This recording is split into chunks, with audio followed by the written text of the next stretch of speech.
Do you see hope as an active state or a prayerful one or both?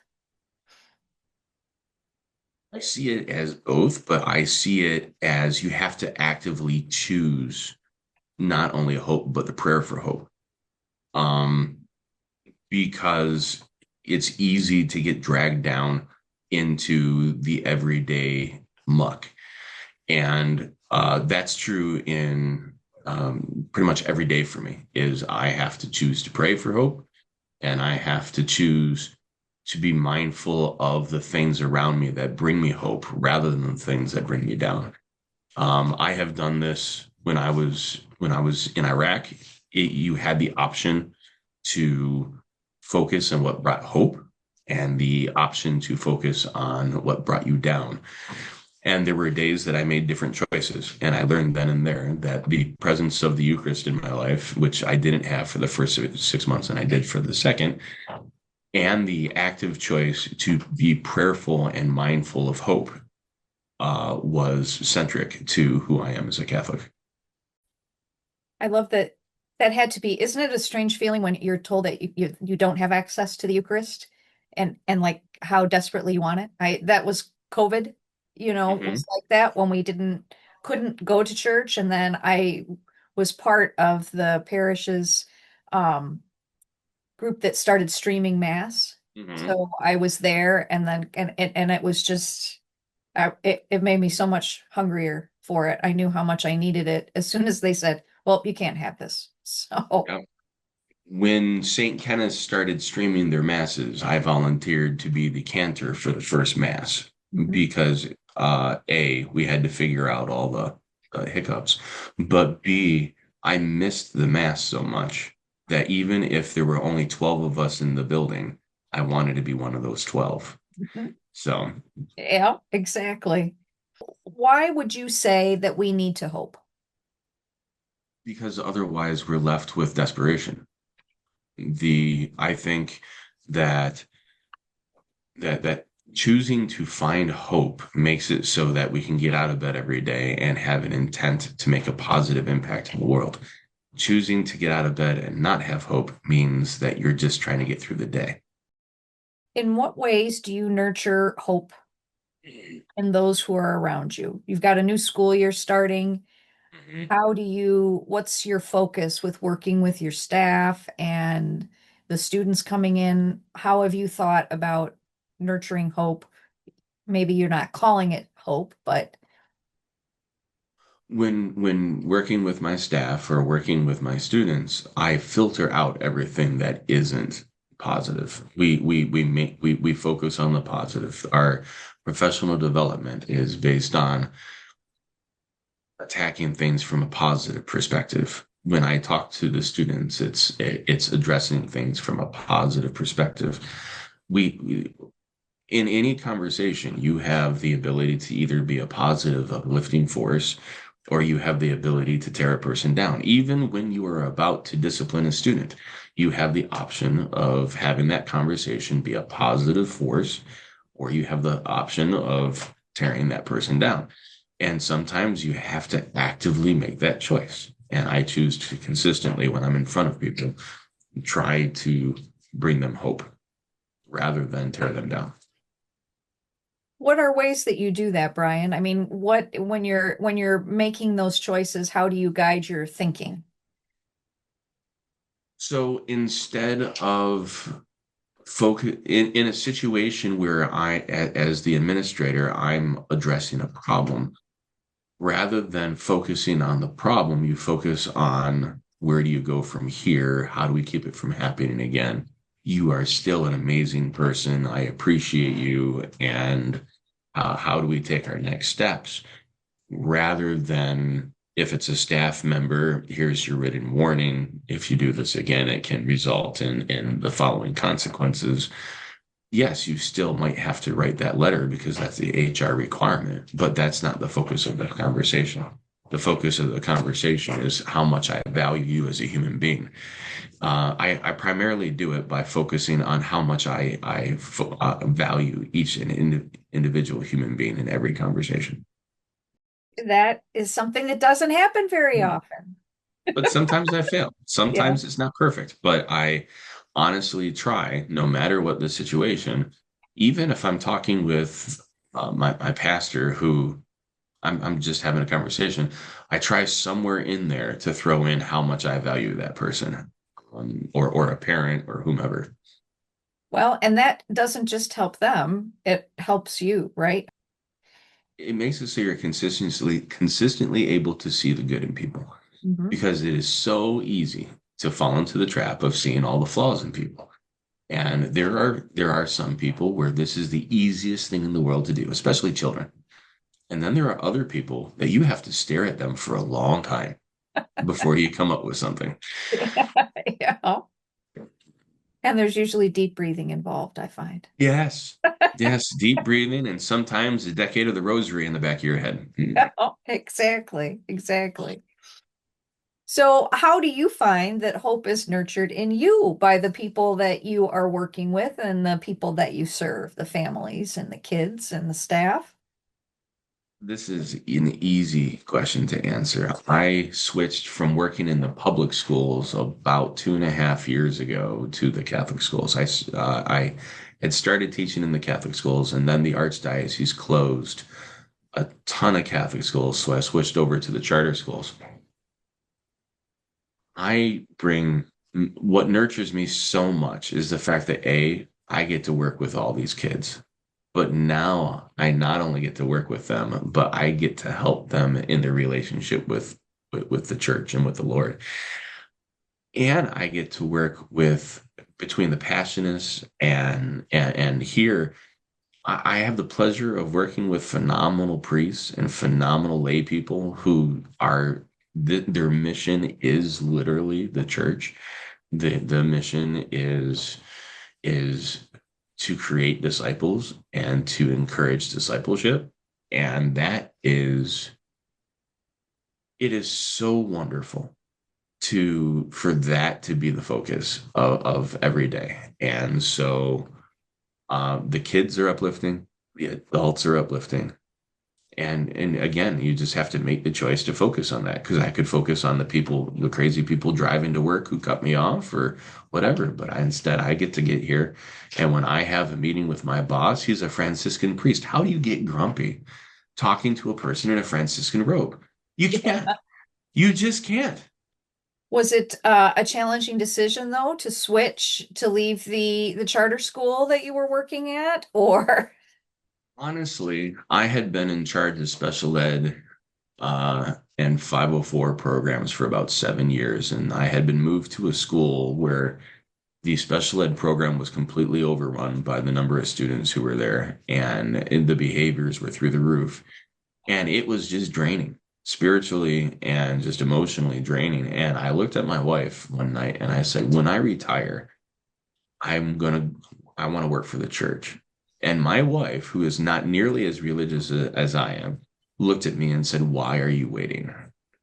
Mhm. And for her to say that, it was like the hugest wake up call. And she said, no, every moment you're not at work and you're not here, you're at a church, either at St. Paul the Cross or at your church. Why are you waiting? And that was it. So it was the easiest thing ever. And we did so anticipating the financial hardships. And fortunately, that wasn't the case. And so no, it was a very easy decision. And I've been very blessed in having made the decision, because I was only an assistant principal for a year and a half, and now I'm already a principal. They know what they got, right? Well, I'll let them say that. So we kind of were talking about this a little bit earlier, but how do you remain hopeful in a world where there is so much chaos and anger? What do you do besides not watching the news in the morning? Honestly, I have learned, again, because I have spent time in the military, but also have a stressful job and have to go home and be there for my family and everything else. I've learned to compartmentalize. I understand that the stupid stuff on the TV does not have to impact my day in and day out. Does it impact people in a horrific way? Absolutely. but it doesn't need to impact me every moment of every day. And I feel tremendous empathy for the people who it's impacting. But I have to recognize that if I let myself just sit in that empathy and sit in that frustration, then I can't do any good for anybody. Yeah. And so I compartmentalize that. I put it in the back. I leave that to smarter and better people than I to deal with on a day-to-day basis. And then I focus on my interactions with people in the way that we talked about before. I think that one of the things that's been helpful to me is the reminder of the passionist belief that you walk with people Hmm. in the chaos, but you don't have to be in the chaos. So that's what I try to tell myself as I'm, sinking down into Hmm. know, the all the terrible things that people are dealing with in their life. I agree with you, and that is what truly draws me to the Passionists is the fact that they're going to meet you where they're at. The Passionists are all about carrying, being there and helping you to carry that cross, and whether that cross is the immigration, whether that cross is the global environment. In my case, it was the cross of dealing with the aftermath of having been in a war and losing friends and needing to find somebody who was vowed, who I could have a genuine conversation with rather than just the typical church response to things. And it was the Passionists where I found that conversation. And so I think that's one of the big things on how you remain hopeful in that world is you remember that as these people come to have those conversations with you, they might have failed to find a listening ear with people previously, even in the church. And you might be the person that makes it so that they feel that. So that's part of that as well. One of the things with being a pilgrim of hope with Pope Francis was, possibly making the pilgrimage to Rome. And so what I've talked about with different people that we've interviewed is the idea of, is it possible to be a pilgrim of hope without going to Rome? And how do you do that, would you say? I think that for most people, that they have to be the pilgrim of hope without going to Rome. I mean, I appreciate everyone who has the means to go to Rome and to do so and has the time to do so. For the most of us, it's just not a reality. And I think that you find your own, like the Archdiocese has created its own pilgrimage of hope, providing sites within the Archdiocese to visit. Um, in my instance, I don't need that. I have St. Paul the Cross Retreat Center is my place that I go for hope. And oddly enough, now I work at this parish, and this seems to be doing the trick for me as well. But no, my pilgrimage is to the retreat center. I've been really lucky to have been able to visit all four retreat centers in our province over the course of being the board chair. And I will tell you that each of them is amazing in their own way. And all of them, I think, are great places that people can visit to find that hope without having to go to Rome. What supplies would you say that we need to be pilgrims of hope, Brian? Honestly, it's the willingness and the ability to be open with others. The people that I know who are hopeless are the ones that when they are bogged down don't have the ability to talk to people about why, and either don't have the ability or don't have the people that they trust enough to be able to talk about it, because we all get bogged down no matter how hopeful you try to be. But it's that ability to be able to have those conversations and say, here's where I'm struggling and here's how it's keeping me from being at my best, and then being able to have that conversation and that skill set to recognize when the person responds, this is a good person for me to be talking to about this, or, ooh, okay, I'm going to take what you're saying with a grain of salt. We're going to move on because you actually are going to help bring me down further. Um, Honestly, that I think is the biggest thing because one of the big changes, for example, in my generation of veterans versus previous generations of veterans is when we get home, people tell us you have to talk about it. If you think about the World War II vets, they were told just don't tell anyone, no one's going to understand. The Korea vets and especially the Vietnam vets came home and they didn't dare talk about it because so many people treated them so horribly when they got home that they would just rather put on their civilian clothes, grow their hair out, and not let anyone know what they had experienced. Whereas for us, it was talk about it. And that has kind of taught me when those things are going on that's bogging me down, talk about it. I'm glad that that message gets through because that's something as well. I'm always very thankful for the military and for the men and women who make the sacrifice of going places to protect us. I'm very thankful that at least the military is encouraging that kind of communication when you get back. Well, and one of the things that I mean, if anyone listens to this, is the need to take advantage of those services that are available to the veterans, but most importantly, the mental health aspect of it. Um, and it's always the most difficult phone call to make Yeah. because usually the veteran is the last person to realize he's struggling. Um, so like in my case, I had been home for several years and my best friend killed himself. And I realized I needed help, and everyone around me said it's about time. And I'm like, why didn't you say anything? Yeah. But I was so blessed. I found a therapist who, like, how long has it been? Like 12 years later, he's still my therapist. An amazing person who is willing to get to know, and that's what everyone who serves needs. But also, that's what everyone who doesn't serve needs is to either have someone to be able to talk to, or a therapist, or just a person who can sit there and, in a non-judgmental way, listen to everything you have to say. Mhm. And I think too, the other thing that is so helpful when we're, with being pilgrims of hope, which is what you said, is having a tribe of people that you're making the pilgrimage with, whether it's to Rome or just to Mass every week. I think that having that group of people that have the same focus is just it's huge because otherwise you can feel so lonely, in what Well, you're thinking.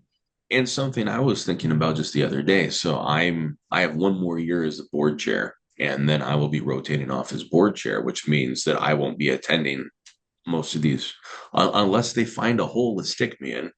I will not be attending these province meetings or the assemblies and all this other stuff. And to me, that's a great amount of sorrow because these things feel like a family reunion to me at this point. I get around all these Passionist priests and the Passionists alumni and all these guys where the charism is the center of who they are. And I can just go blah, and they listen and they go blah back. And so yeah, no, that to me is a sorrow that I have is that my time at this level of engagement with them is about done.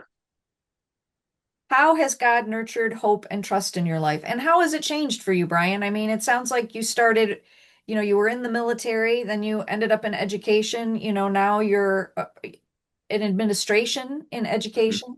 How has God nurtured hope and trust to get you from, your youth to where you are today? I think it's an important part of the answer to that question is I have a personal opinion on cradle Catholics. There's two types of cradle Catholics in my mind.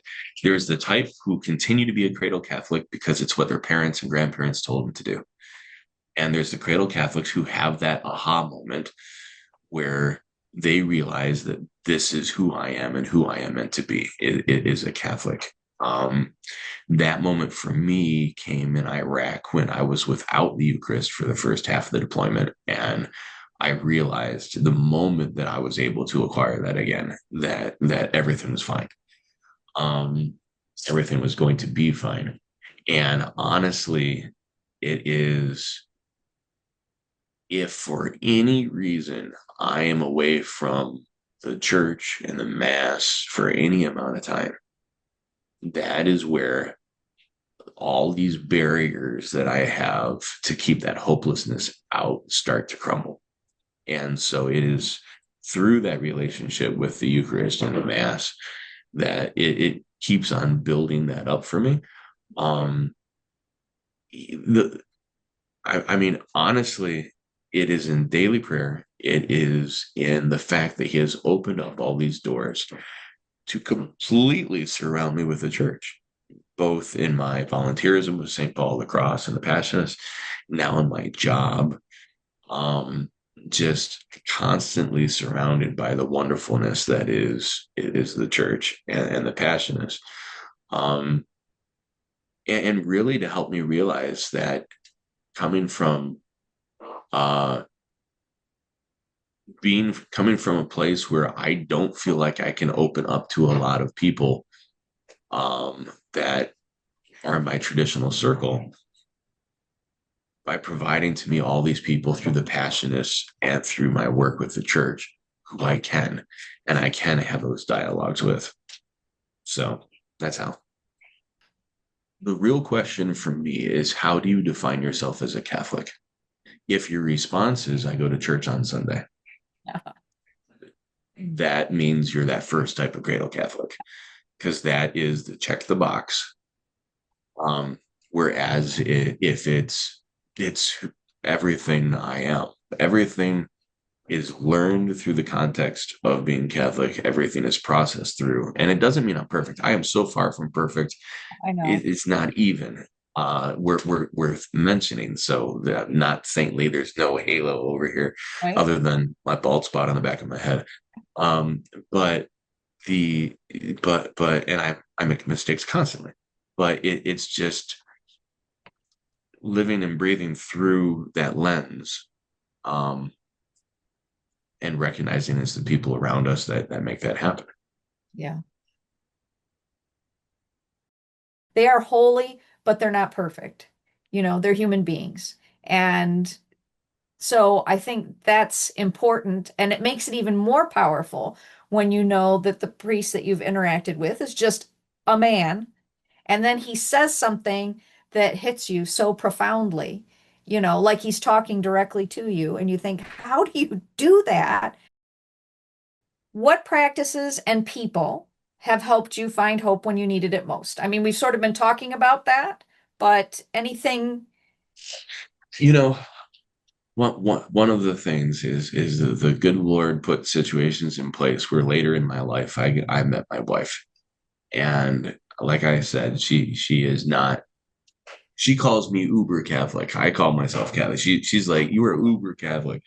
Um, in every moment where I stop to drop, and in every moment where I start to dip into hopelessness, there she is.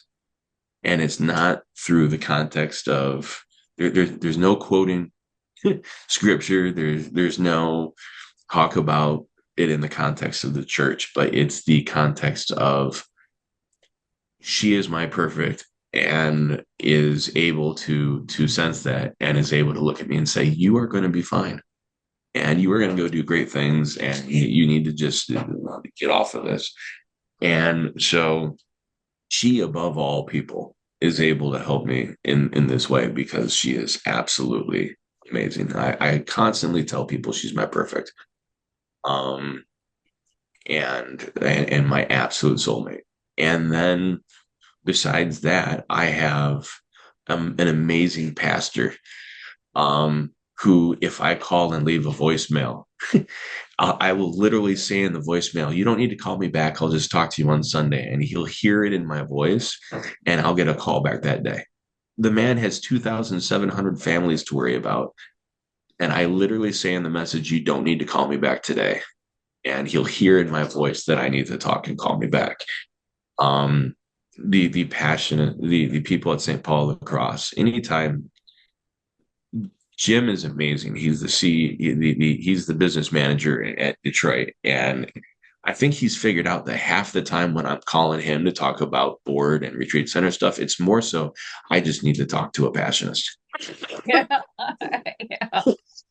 And my board business isn't that important. It didn't need a phone call today, but I needed to hear from someone. And just the other week, Father Pat called me out of the blue, not to talk about the board, not to talk about the retreat center, but to check in on me because he knew I was starting a new job and wanted to make sure I was okay. And I mean, who does that? I mean, so I mean, I really surrounding myself with these absolutely wonderful people. Um, it is one of them. The other practice for me is just like this morning. I was really stressed out, tremendously stressed out. I was on another level. I was just there is a podcast about the saints that's being done right now by I forget the Augustine Institute, right? And it's part of Formed, but they're releasing these as podcasts, and each podcast is about 20 minutes and it talks about the lives of the saints.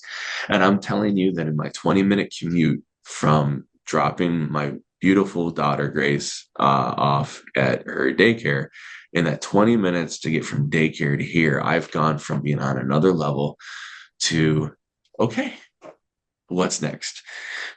So listening to that is a key to me. And the other thing is I have a playlist that I listen to, and it's called Favorite Christian Contemporary Songs.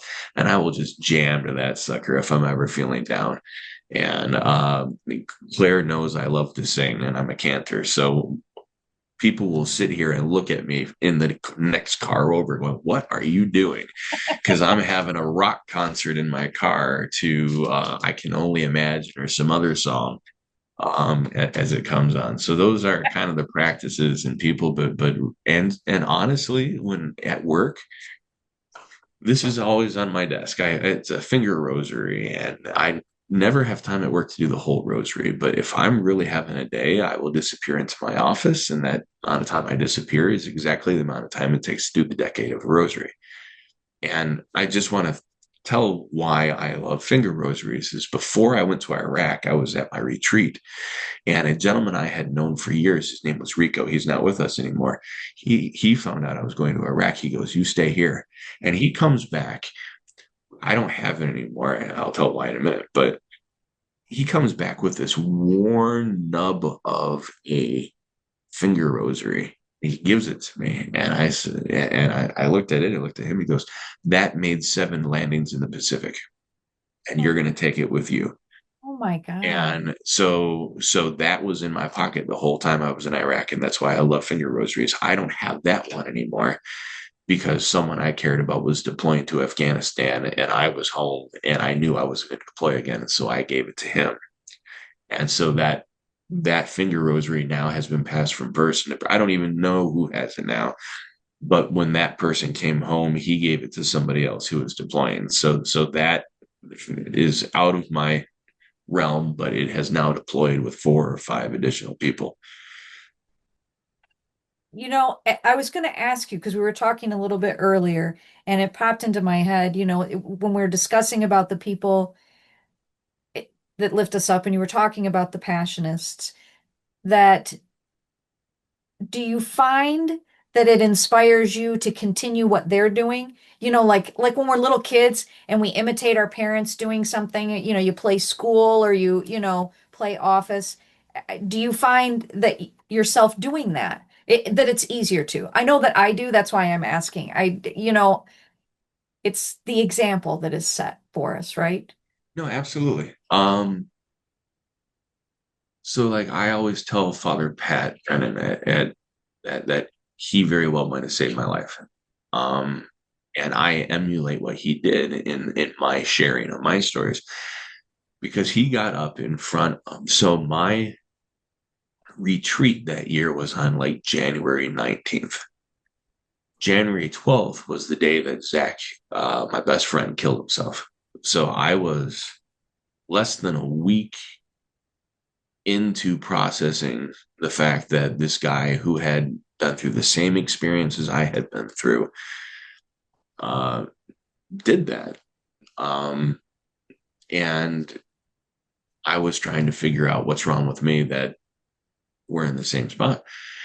Well, Father Pat, 7 days later, gets up in front of 90 men and starts talking about the day that they came to announce that his brother had died in Vietnam. And when he got done with that talk, I went to his office and he and I just talked for a long time because here I am. I found someone I could talk to about this. And it was after my conversation with him that I reached out for help. And I did all that because when I had spoken to other priests about this in that week, the only response I had got is, well, you know what the church's stance is on divorce, or not divorce, on suicide. And so and as a result, I've been pushing for years for the church to get more involved in veteran affairs, for the church to be more present for veterans. St. Paul of the Cross has started doing veterans retreats, which I'm very proud of. And so, but him being willing to stand in front of all those people and just share something so painful made it so that I could go talk to him about it. And so when I'm in those positions, talk about it. And I've had people come to me afterwards, and I have been able to do for them what Father Pat did for me. It's a gift when you find somebody, and then it sort of reframes how you think about the painful things that you've dealt with in your life, because then you can use it to help somebody else be lifted up. Mm-hmm. So, Absolutely. yeah. No, like I always tell people, I mean, the willingness to be vulnerable is the best gift you can give the people around you. Because, like, as an administrator, as a teacher, as whatever, if I sit here and I show only the painted picture of me that I want people to see, which is what so many people do, Yeah. um, then I am in no position to help anyone ever when it comes to their happiness and their social emotional health. Whereas through my willingness to be authentic and to be vulnerable, I'm showing people that they're not the only one who've gone through things. And I always, and every time I tell the stories, I always end with, and I needed help and I got help, and here's how you can get help. And that's part of the healing, I think, because it builds connection between people. And I Right. think that's right now, that's what we so desperately need, is the connection between people, that is finding that way to be connected. And it's just hard because you have people that don't allow for connection because they're angry and Mhm. they're hurt. And it's unfortunate. But we keep trying. And one thing I think that the church can do is to understand that when people go through this stuff, they're going to do things that that same person, not given that situation, wouldn't do, or have experiences that they wouldn't do, or step away from the church in ways that that situation notwithstanding, it wouldn't happen. So the perfect life isn't there. What the church needs to do is get over itself a little bit and welcome these people back, and welcome these people back without judgment, and to make that transition back easier. Because, for example, the divorce rate in veterans is through the roof, right? Why do we continue to have a stigma then towards veterans who've been divorced? Oh, You change who you are as a person. yeah. And so that person that you were with might not be the right person for you. So we need to welcome them back. Or there's other things that guys do, and then they don't feel welcome back in the church. Yep. So Well, and it's all across the board. I mean, there's humanity and people are struggling with things. And, the idea I always think is that Christ, those are the people that he went to, Yeah. you know? He Well, said that those who are healthy don't need a doctor. you can be canonically right or Yep. you can be pastoral. Hmm. And sometimes you can be both. But it takes a really special person to be both. Yeah. But I think sometimes we need to lean more towards the pastoral Hmm. because the canonically right results in churches that are half empty. There's many people that assume that pastoral means you lose all of the canonical, and you don't. No, And, canonical is required. yeah, You don't sit here and say what you did is okay. That right. we never say that. What we say is, I love you. I understand that this happened. Let me walk with you and help you get back into the good grace of the church rather than handing the person a checklist and say, here's the things you have to do accomplish before you can take community. Yeah. To which the response is, the Protestants down the road don't care about all this and they'll welcome you back without this checklist. And that's where you lose the people. Yep. But this is why I love the Passionists Hmm. because they literally say, we understand, we're going to walk with you, and we're going to help you in this. Yep. They don't say, um, come back when you've accomplished A, B, and C, and they accept you for exactly where you're at, and that is without exception. When you talk to these wonderful vowed people that we have in our province, I mean, without exception, every one of them is amazing and welcoming.